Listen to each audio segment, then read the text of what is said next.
回想起来，这玄古对灭掉极阴一直颇有自信，难不成在当年传授其功法时，就留下了什么瓶颈破绽？话说他花了这么多心思在这灵身之上，怎会甘心让与他人？可若是陷阱，那他这一番谋划，也太看得起我了。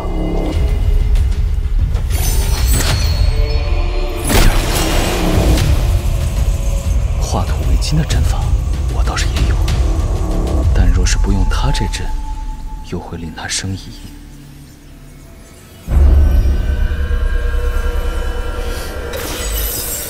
有了，还好之前在青竹小轩那些年，照着心如音的阵法术，练了不少东西。